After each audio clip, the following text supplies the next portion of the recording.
Mavis is a diesel engine who works for the quarry company shunting freight cars in their sidings.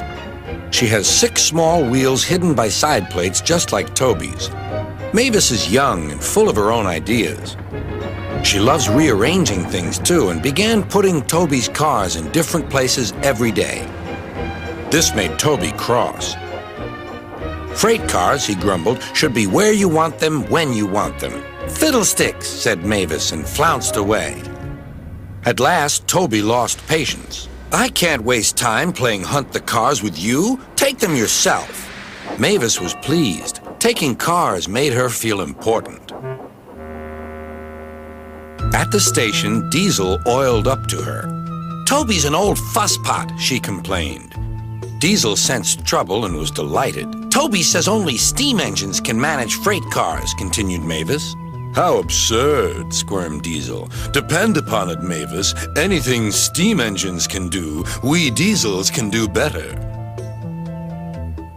Diesel knew nothing about cars, but Mavis didn't realize this. Toby's line crosses the main road behind the station and for a short way follows a farm lane. Frosty weather makes the muddy lane rock hard and very slippery. Toby stops before reaching the lane. His fireman halts the traffic at the crossing, and then he sets off again. By using the heavy cars to push him along, he has no trouble with the frosty rails in the lane and across the road. It is the only safe thing to do in this kind of weather. Toby warned Mavis and told her just what to do. I can manage, thank you, she replied. I'm not an old fusspot like you. The freight cars were tired of being pushed around by Mavis. It's slippery, they whispered. Let's push her around instead. On, they yelled. Mavis took no notice. Instead, she brought the cars carefully down the lane and stopped at the level crossing. All traffic halted. One in the headlamp for fusspot Toby, chortled Mavis. But Mavis had stopped in the wrong place. Instead of taking Toby's advice, she had given the cars the chance they wanted. Hold back, they cried. Grrr up, ordered Mavis. The cars just laughed and her wheels spun helplessly. Workmen sanded the rails and tried to dig away the frozen mud, but it was no good. Everyone was impatient. Grrr, wailed Mavis.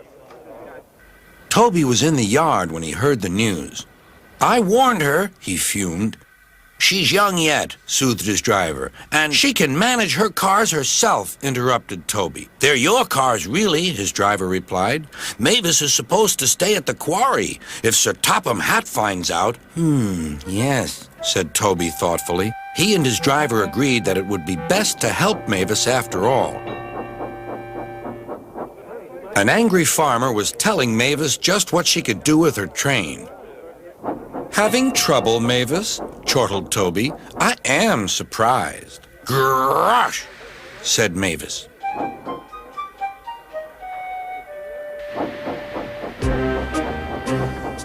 With much puffing and wheel slip, Toby pushed Mavis and the freight cars back. The hard work made his fire burn fiercely, and his firemen spread hot cinders to melt the frozen mud.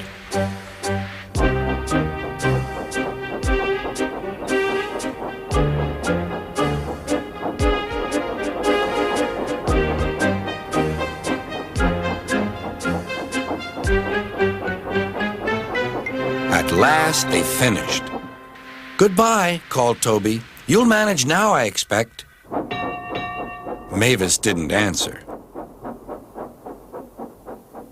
She took the cars to the sheds and scuttled home to the quarry as quickly as she could.